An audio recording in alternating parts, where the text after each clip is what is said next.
Hey guys, it's Kevin and finally here to review The Batman.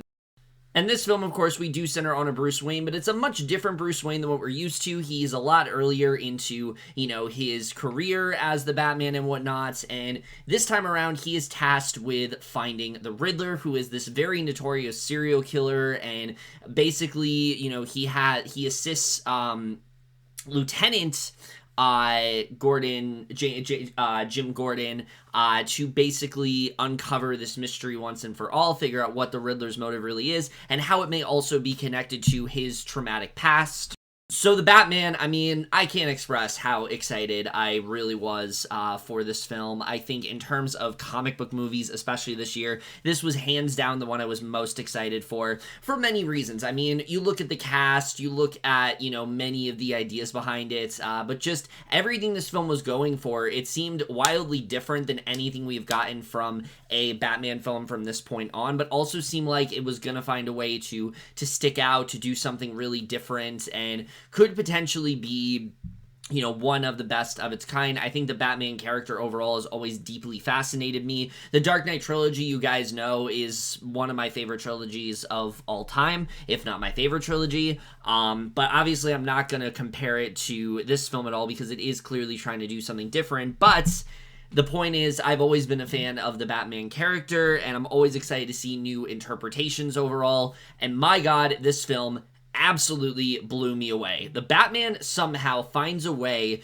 to surpass all expectations you have going into it and ends up doing some really incredible things to this character that could potentially end up being one of the best interpretations we have had yet. But we are just getting into right now, starting off with the cast.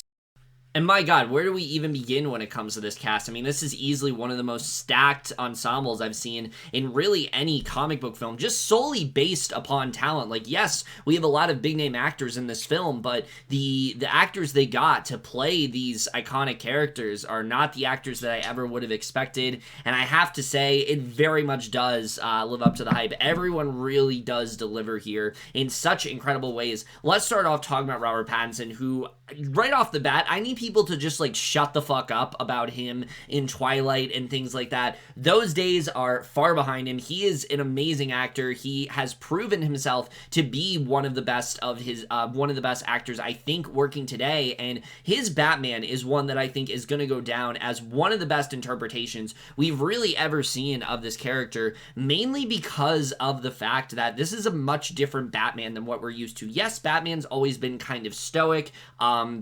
He's always had this very, darker edge to him, but there's a lot that Pattinson has to do here. He has to portray a Bruce Wayne that isn't this, sort of hotshot, billionaire playboy. He is a lot more reserved. He is a lot more awkward and kind of reclusive in that way, and he nails all of that perfectly. Bruce Wayne in this film is someone who is very much brooding. He doesn't like to interact with people very much. He honestly is quite soft-spoken, and I think he does a really good job of contrasting that with what we normally see with Bruce Wayne. I think that especially does an incredible job, but when he is the Batman, he is that much better. A lot of the time, Batman does not speak all that much in this movie. A lot of it is just through, his eyes and his, facial reactions, and he just nails all of that perfectly here. Every single reaction, every single sort of emotion that he is eliciting in the film, you can understand what he is going through. He conveys in just such amazing ways and really just finds a way to make Batman his own in a way that I don't think we've really ever seen before, and without a doubt is going to go down as one of the best, like I said, I think one of the best interpretations we've ever seen of this character. I absolutely adored what he ended up doing here. I don't know if there's a plan to do more, but if they are, I am very much on board with it because I really love what Pattinson is trying to do when it comes to this character, the different ideas that he brings. I think he just does a really amazing job with. I know a lot of people were clowning on him because, not just because of Twilight, but also because he wasn't working out as much as you would expect in a comic book movie, but again, he's trying to go with something a lot different here. Bruce Wayne in this film isn't really concerned about all of that, and I think that's something that Pattinson just did such an amazing job with, just such an amazing realization perception of the character. He just had such a good awareness of who he was playing, and he just absolutely killed it in this film. By far, I think one of his best performances today, possibly his best performance today. Just all around was so impressed by what he ended up doing here. But the rest of the cast also very much does deliver. Zoe Kravitz, who I've said before, you put her in any film, she's just going to be one of the most commanding presence in the entire movie, and that is no difference here. I mean, she absolutely kills it as Catwoman. Again, similar to Pattinson, giving us a very different Selina Kyle than what we're used to. This is someone who is a lot more handmade in that way. She's had to do a lot of things on her own, but she also is very involved with this entire this entire case for a completely different reason, and I really loved what she ended up doing here. We get a lot more into, like, her backstory and what she's been through, and she gives a really, like, emotional performance here. I really love what she ended up doing as Catwoman. I think she, again, has a lot of potential to really do something different with this character, and I really love what we end up getting from her in this film, and the chemistry between her and Robert Pattinson is just rock solid. These two work so well together. They don't have as many scenes as you would expect, but I think whenever they do, they just do have such a great sort of interplay to them, such a great back and forth, very different from what you're used to. It's not really just like Selina Kyle seducing Bruce Wayne. It's way more of like this sort of companionship, and I really liked what they end up doing there. But easily another huge standout in this movie is Paul Dano, who, my God, the second that he was cast as the Riddler, I knew he was going to kill it. I was not prepared for what he ends up doing here. He is so menacing and so intimidating throughout this entire film. Honestly, had me terrified at points, but yet also just does such a great job at portraying this character, because the Riddler normally is someone who is a lot more, jokey, and he still is, but it's used in a completely different way. He's looked at a lot more as, like, say, the Zodiac Killer or something like that, and the way that he channels that in this movie, he brings this sinister edge to the character that I just don't, I've never really seen Paul Dano like this before. It kind of is harkening back to, like, Prisoners, because we've seen him do that there, but not nearly to the extent that he does in this movie, and especially in the third act of the film, he has some really meaty stuff to work with, and he just kills all of it. The way that he is connected to everything, how he... what his goal is and whatnot, it's very well realized, and Dano just does such a great job at unmasking all of that. I loved what he ended up doing in this film. Jeffrey Wright is also very good here as a very different sort of Jim Gordon. I really liked what he ended up doing in this film. I think his dynamic with Robert Pattinson is one of the highlights of the entire movie. Andy Serkis is great here too, playing an Alfred that is a lot less of a father figure and more like someone who is trying to get closer to Bruce Wayne. He's like this distant relative that wants to be a lot closer to him than he really is. That's how I would describe their relationship in this film, and I think that he does a really great job with that here. John Turturro is really good here too, but easily the other big standout of this entire movie has to be Colin Farrell, who, holy shit, I mean, right off the bat, the fact that he was cast in this role as the Penguin, I think everyone was very shocked that that would happen, but the performance that he gives here is truly unlike anything I've ever seen Colin Farrell do, not just based on the prosthetics, which, yes, are absolutely incredible, and just do such a great job at completely completely just transforming him. Like, there's not a single part of this movie where you see Colin Farrell. He's just completely lost in the role. But the mannerisms, the cadence, the way that he moves, it's all completely different than what you've seen from Colin Farrell, and it is such a masterful performance all around. I was generally blown away by the lengths that he was willing to go to make this character feel different from what we expect from Colin Farrell. You forget that Farrell is playing him at points, again, just because of what he ended up doing here, and that's a real testament to how Farrell portrayed this character. He's one of the best character actors working today, and the way that he was able to transform into this role, and just completely embody this very sleazy, very gangster-like, type, very, very commanding type performance. I think he did an amazing job with here. I cannot wait to see what is in store in the Penguin show on HBO Max, because if it's anywhere near what he does in this movie, I will very much be on board. But really, the entire cast, everyone really does kill it here. I think there's not a single false performance in this entire movie. Everyone really is just on their A game, and very much one of the best ensembles I think we will see all year. I know it's still very early in the year, but I very much doubt there are a few ensembles that are going to they're going to be able to match this, because everyone really just absolutely nailed it here.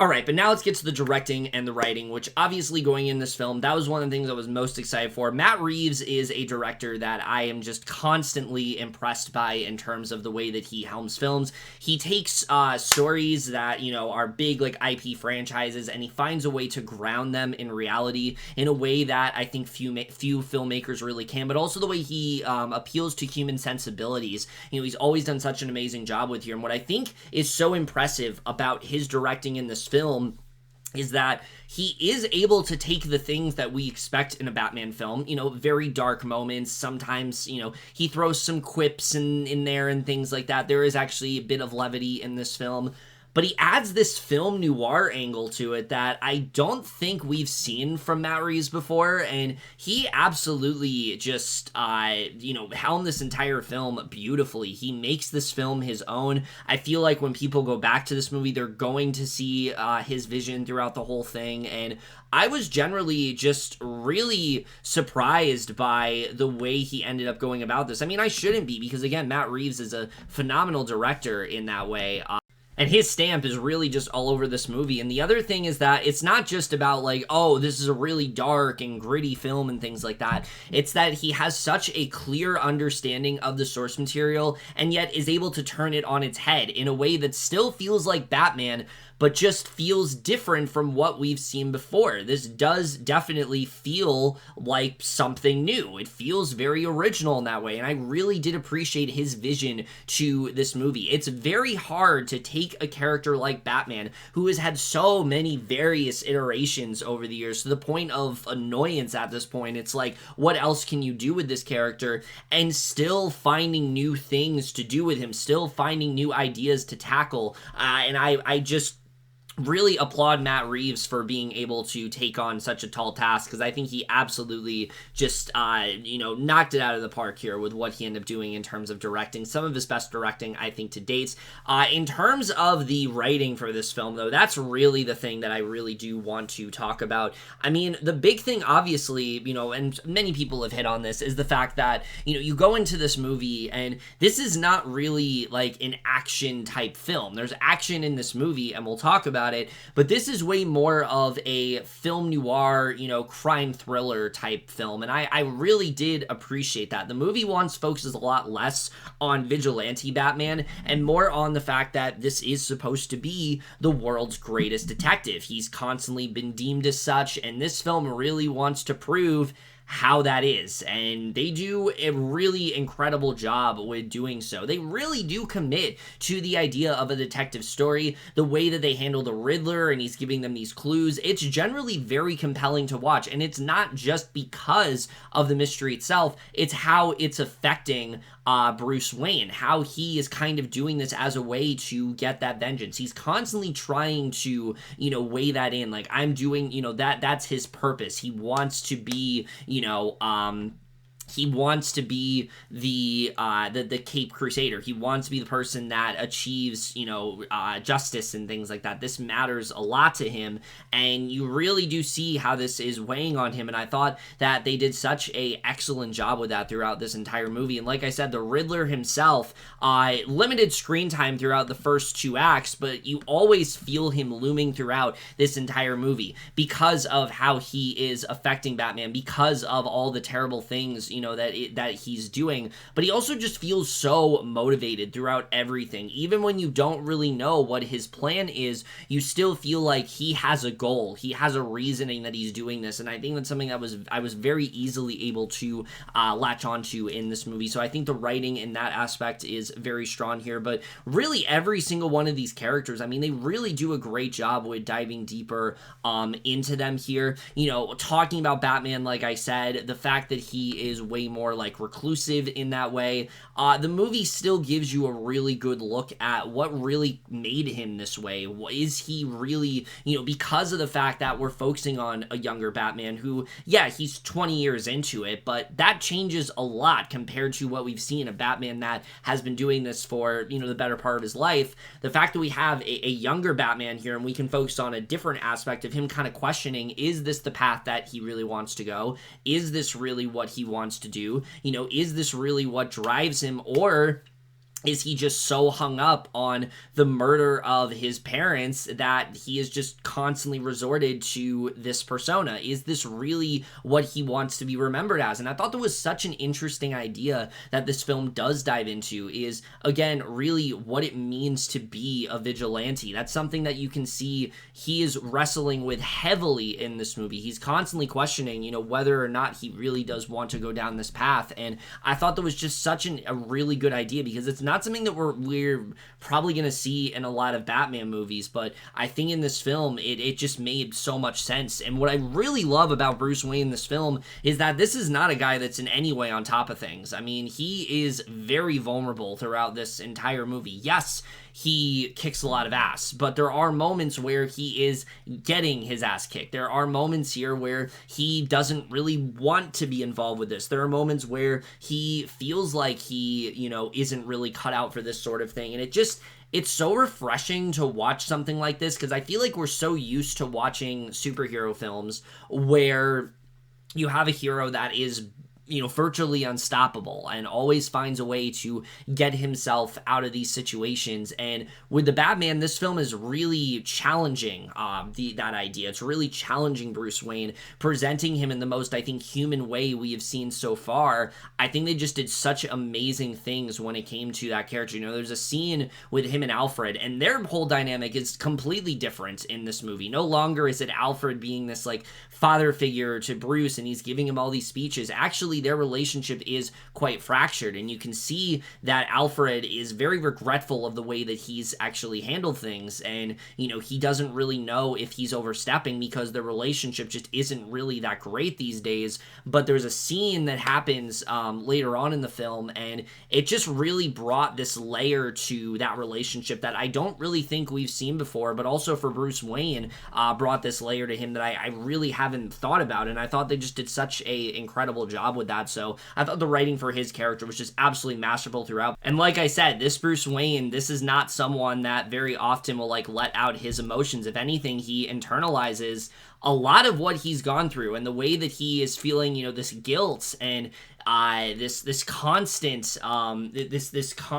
sort of regret when it comes to his parents' death. I thought this film, it just felt so palpable in that way. Yeah, obviously we know what's happened to Batman, but this film tries to do something different with it that I really wasn't expecting. It really portrays Batman in a completely different light, and I thought that it really just made for a very compelling lead character to follow. I thought they did such a incredible job with that, and just so brilliantly well realized in terms of how he processes grief and his past and whatnot. All of that was just so well handled here. But really, all of these characters, I mean, the fact that we are given such a longer runtime, which obviously I'll talk about, we're really given the chance to flesh out everyone here. When it comes to Selina Kyle, we get to see her backstory and why she has pursued the life that she really has, but also the life that she needs to pretend to have, what that really means to her. There is a reveal of sorts with her that happens in this movie that I definitely was not expecting, but again, it added this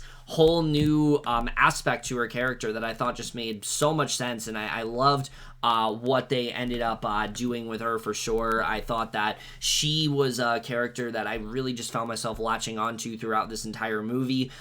Jim Gordon in this film is also very different because he is not the commander, so he's able to have a lot more interplay with Bruce Wayne this time around, and that ends up being something that just feels so much more welcoming. We've never really seen a Batman film where these two are working hand in hand, where he is truly the partner, where Batman is truly his partner. He doesn't have, some other guy that's assisting him. No, it's Batman. Like, these two are a, crime sort of fighting duo in this movie, and it's really cool to see. It's the kind of dynamic that I wish we've seen more of, and it's something that I didn't really know that I needed, but you get attached to it so quickly because, again, you see the care that Gordon really does have for Batman, and the how much he values him as a friend. You really do get to see that here, and I thought that was something that was very well done in this film.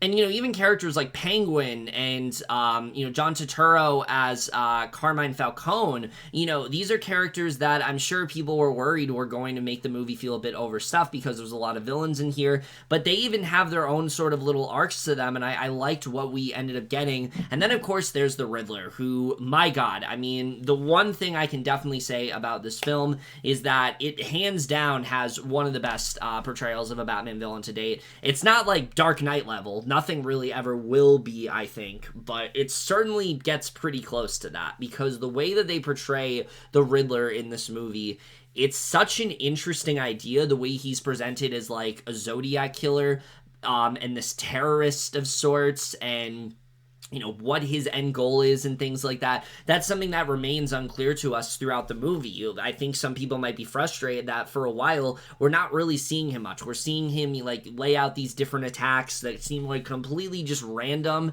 but eventually you start to see some connections and you start to get a better idea of what he's really doing. And once we had that firmer grasp on his overall end goal, I just felt so compelled to this character, but also so utterly terrified of what he was really trying to do. And I think that they just did such a great job at developing the Riddler, giving him a whole new personality, a whole new look and feel to him, but still finding a way to have those quippy lines that you expect the Riddler to have. Him, joking around with people. They still find ways to do that in this movie. They just do it in a completely different context. And I thought, again, there's so many refreshing choices in here that I think very much did pay off in the end. I don't really want to say too much, but the idea, especially to not have this be an origin story, is such a great one. We've seen that story so many times. It's become a tired trope at this point. Like, how many fucking times do we need to see, Martha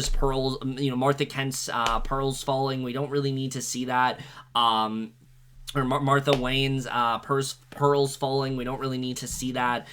So I like that this film, again, decided to do something fresh and told a story of a Batman who is pretty early on and is still wrestling with some things, but it isn't an origin story, and it keeps in all the things that we know that he's dealt with, and I think, again, that just very much made for a more enjoyable and a much more rewarding experience overall.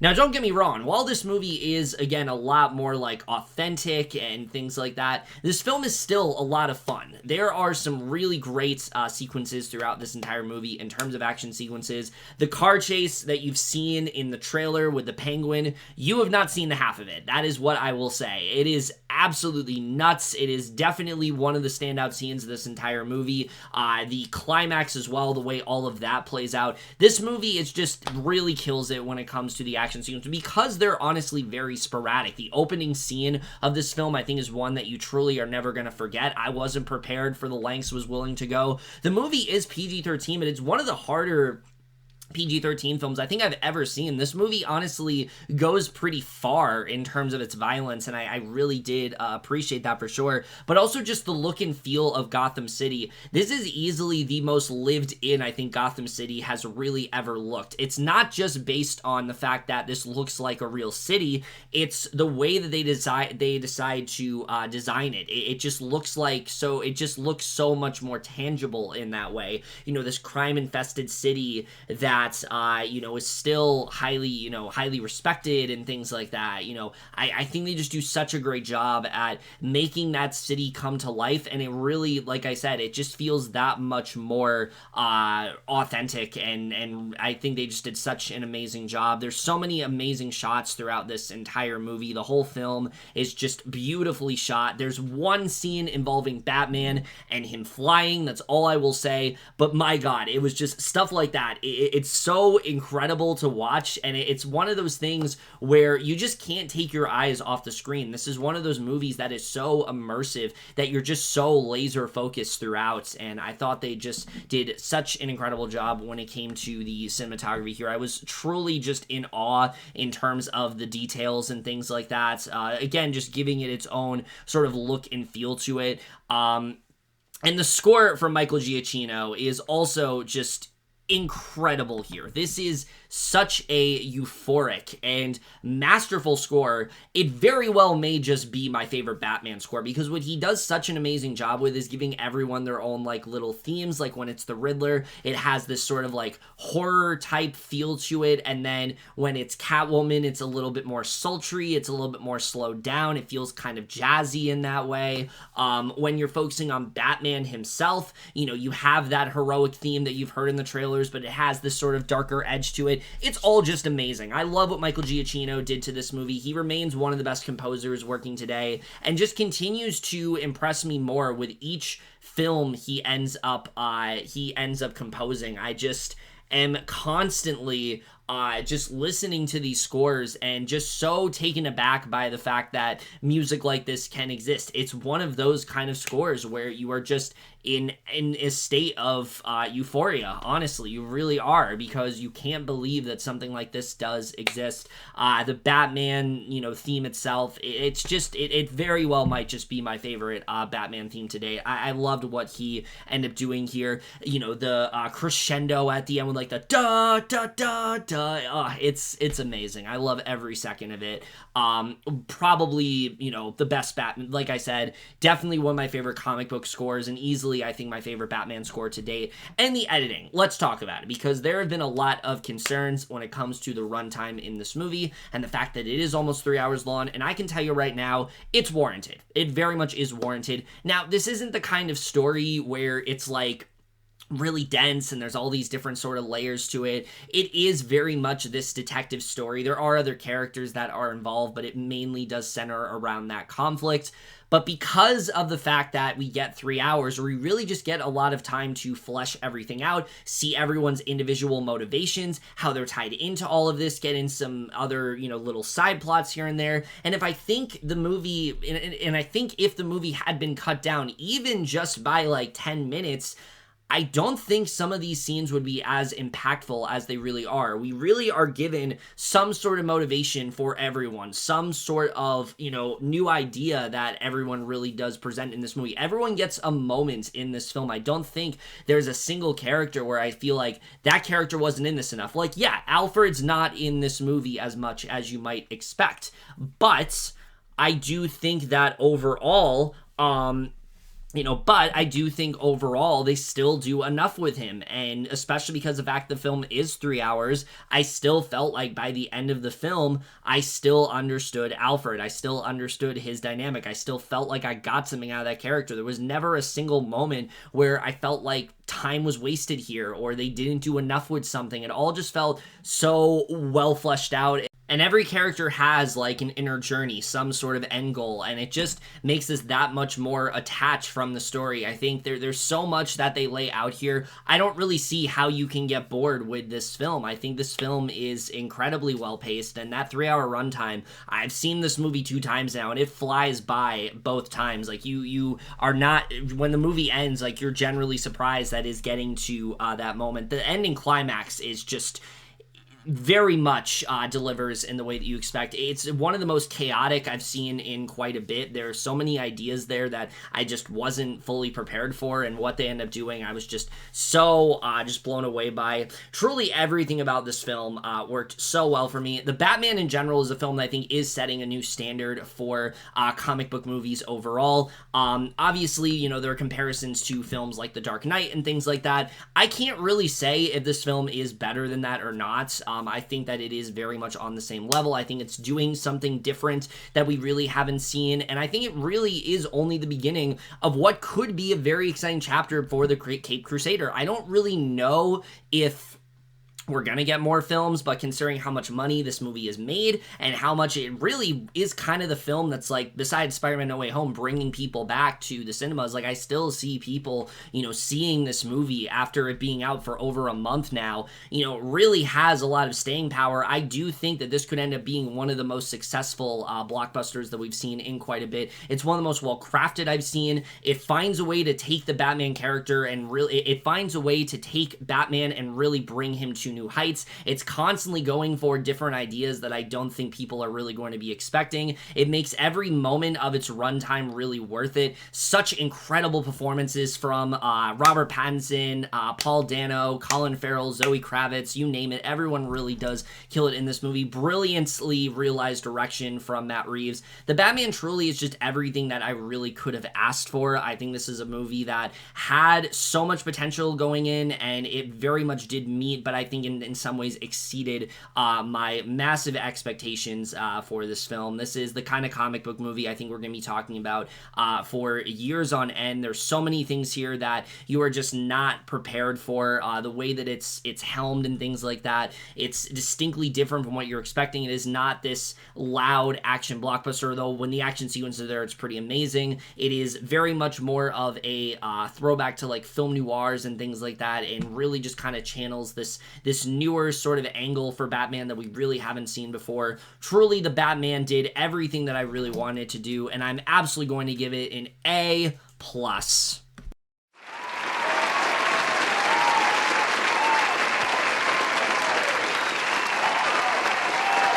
My God, this film was just really knocked my socks off in all the right ways. I cannot encourage you guys enough to see this one. You probably already have seen this movie. I know this review is kind of delayed, but mainly because it took me so long to get this shirt. I need to get, I'll be for real with you guys, like, I need a Batman shirt because I wanted to show my love for this movie. I wanted to somehow rep it. I got this cool, like, popcorn thing when I saw the film, so that's kind of cool, but I wanted to get a t-shirt, so that's why it took so long to get this out. But anyways, you guys don't care about that much. That's it for this video. Hope you guys enjoyed it. As always, comment down below, let me know what you guys thought of this movie overall, left your thoughts in it. We'll see you guys in my next video, and I will see you guys for that. Okay, bye.